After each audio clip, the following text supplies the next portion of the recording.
when I first heard of John Shafer's At the Gates, there was an air of excitement over it. Here was a game that was being developed by a very talented designer who had the pedigree, having led the development of Civ 5. At the Gates promised a new type of 4X game, putting more focus on survival and exploiting your surrounding. Initial thoughts about the game were positive. That was 7 years ago, and At the Gates has finally been released after a very long and, I would add, uncertain development cycle. John Shafer's At the Gates is a 4X strategy game set during the ancient Roman times when hordes of tribes settled near Rome and threatened the mighty empire. Your goal is to become a kingdom and conquer one of the two Roman capitals, which there are two, one for the Western Roman Empire and the other Eastern Roman Empire. There's also a non-military victory condition that involves training 5 legionnaires and taking control of Rome from within.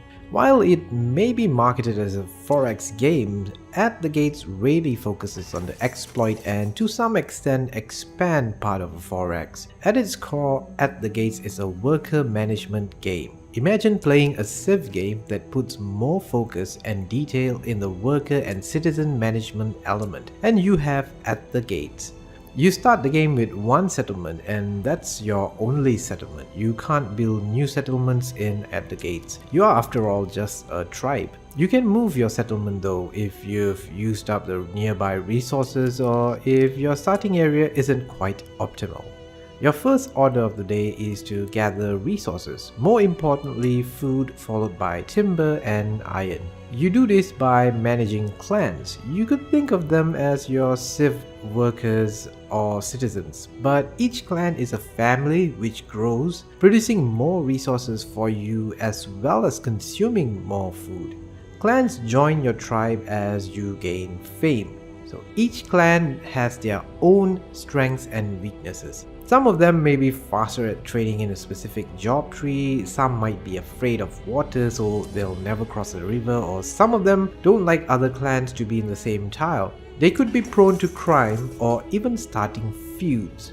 You then assign them to a job that is appropriate to them and what's strategically the best option in your starting area. This will depend heavily on the type of resources around your settlements and the need to defend your settlement from bandits or even other factions. How you designate jobs to your clans and keep them happy is a big part of At the Gates. At the Gates also includes seasons. Each turn is half a month and you'll face harsh winters, rainy seasons and dry summers that will have severe effects on your resource collection. Cold areas have diminished supply and if your clan runs out of supplies, they start to lose health and morale. Heavy rain can flood tiles. I've had this one game where my settlement, which was at the coast, got completely flooded due to rain. At its core, this worker management aspect of At the Gates plays really well. I had a lot of fun managing my clans, but I'm the sort of person that liked the build-up in a Civ game and not necessarily the endgame. The rest of the pieces in At the Gates feels undercooked, it lacks polish. Diplomacy is bare bones and the AI doesn't seem to be well developed, often too passive. The UI is also in some spots, it needs more work. At the Gates isn't a game for everyone. It's not a game about conflict or diplomacy much. If you seek a more traditional Civ experience, At the Gates isn't it.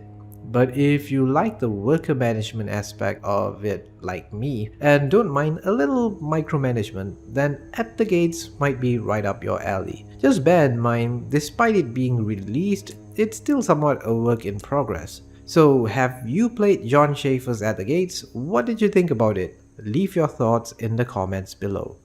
If you like this video, give it a like, and if you like the videos I make on strategy games, do hit that subscribe button. Thank you for watching and I will see you in the next video. Bye bye.